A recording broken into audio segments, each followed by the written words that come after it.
आपने PE ratio तो सुना ही होगा, प्राइस टू अर्निंग्स रेशो। आप जब आईपीओ का एनालिसिस करते हो उसके अंदर भी पीई रेशो आती है, जब आप इन्वेस्टमेंट्स करते हो उसमें भी पीई रेशो आती है। वैसे तो बहुत सारी कंपनी की रेशोज होती हैं जिनके बेसिस पे हम कंपनी का फंडामेंटल एनालिसिस कर सकते हैं, बट पीई रेशो बहुत इंपॉर्टेंट है। आज की वीडियो में हम डिस्कस करेंगे कि पीई रेशो होती क्या है एंड क्यों वो बहुत ज़्यादा ज़रूरी है आपकी इन्वेस्टमेंट्स के लिए। सबसे पहले डिस्कस करते हैं प्राइस टू अर्निंग्स रेशो होती क्या है। सिंपल, जैसे मैंने बताया कि प्राइस टू अर्निंग्स मतलब सबसे पहला स्टॉक प्राइस, जिस भी कंपनी के हम पीई रेशो देख रहे हैं उसका स्टॉक का प्राइस क्या चल रहा है, and second is earning per share, कि उनकी पर शेयर कितनी अर्निंग है। मान लो उनके टोटल 100 शेयर्स हैं एंड उनका प्रॉफिट या अर्निंग्स है उनकी 1000 रुपये, तो उनकी अर्निंग पर शेयर हो गई 10 रुपीज़। सिंपल।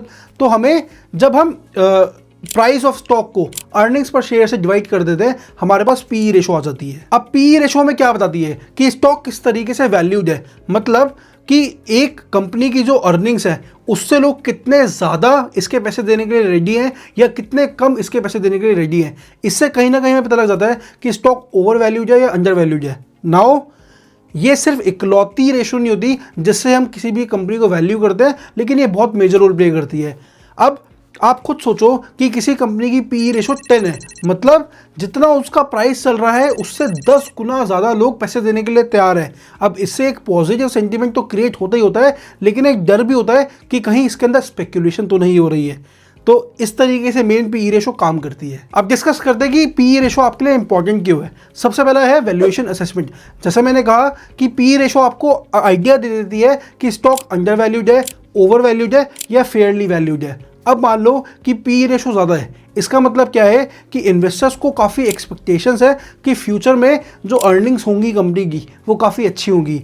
अच्छी एक्सपेक्टेशंस है, ज़्यादा एक्सपेक्टेशंस है, इससे सेंटीमेंट ऑब्वियसली पॉजिटिव बनता है एंड उससे कहीं ना कहीं स्टॉक बढ़ सकता है। लेकिन इन्वर्सली अगर इसकी पीई रेशो कम है, मतलब इन्वेस्टर्स को बहुत ज़्यादा भरोसा नहीं है। अब ऑब्वियसली ये सारी चीज़ें आपको पता लगेंगी तो आपको पता लग जाएगा सिंपली कि स्टॉक ओवर वैल्यूड है, अंडर वैल्यूड है या फेयरली वैल्यूड है। Next is comparative analysis. इसमें क्या होता है कि एक सेक्टर है, लाइक से हेल्थ केयर सेक्टर है और उस सेक्टर के अंदर बहुत सारी कंपनीज हैं, तो आप पीई रेशो पूरे हेल्थ केयर सेक्टर में देख सकते हो कि एक सेक्टर के अंदर अलग अलग कंपनीज की किस तरीके से चल रही है, ताकि आप पीई रेशो के बेसिस पे कंपेयर कर सको कि कौन सी कंपनी अपने सेक्टर वाइज, अगर आपने मान लो सेक्टर की टॉप 10 कंपनीज की पीई रेशो निकाल दी तो उससे आप एक एवरेज निकालोगे कि इस सेक्टर की एवरेज पीई रेशो क्या है। फिर उस एवरेज से आप एक कंपनी को कंपेयर कर सकते हो कि ये कंपनी एवरेज से ऊपर है या नीचे है। उससे आपको दिख जाएगा कि उस सेक्टर के अंदर कौन सी कंपनीज है जो बेस्ट परफॉर्म कर रही है या वर्स्ट परफॉर्म कर रही है। Next is risk assessment. अब आप खुद सोचो कि किसी भी कंपनी की पीई रेशो अगर बहुत ज़्यादा है, इसका मतलब क्या है कि उसके अंदर बहुत ज़्यादा स्पेकुलेशन होने के चांसेस हैं।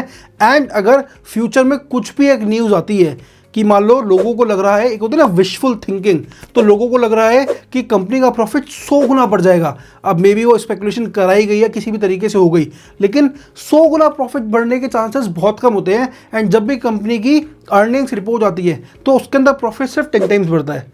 अब अगर 100 गुना से कंपेयर करें तो 10 टाइम्स कुछ भी नहीं है, अगर इंडिविजुअली देखें तो 10 टाइम्स बहुत ज़्यादा है। लेकिन खुद सोचो, अगर मार्केट को उम्मीद है कि प्रॉफिट 100 गुना बढ़ेगा और वो सिर्फ 10 गुना बढ़ता है तो उससे प्राइस करेक्शन होगी एंड जितनी भी उसकी ओवर वैल्यूएशन थी वो बिल्कुल स्टॉक टूटता जाएगा। ये बहुत सारी कंपनी के स्टॉक्स में हुआ है। इसीलिए आपको पीई रेशो एक रिस्क असेसमेंट में हेल्प करती है कि अगर बहुत ज़्यादा है then you should be aware and research more. So ये एक बेसिक था कि पीई रेशो किस तरीके से आपको बेटर इन्वेस्टमेंट डिसीजंस बनाने में हेल्प करती है। बाकी और भी रेशोज होती हैं, करंट रेशो हो गई एंड बहुत सारी रेशोज है। तो आई से कि आप सारी रेशोज को पढ़ो एंड जिस तरीके से टेक्निकल एनालिसिस इंपॉर्टेंट है किसी भी स्टॉक का, फंडामेंटल एनालिसिस भी बहुत इंपॉर्टेंट है। रेशोज पढ़ना फंडामेंटल एनालिसिस का पार्ट है। अब चाहे आप किसी आईपीओ के अंदर इन्वेस्ट कर रहे हो या आप किसी नई कंपनी के अंदर इन्वेस्ट कर रहे हो, पीई रेशो आपकी दोनों के अंदर हेल्प कर सकती है। सो आई होप आपको समझ में आई होगी। कोई भी इशू हो, कोई भी डाउट हो, tell me in the comments below.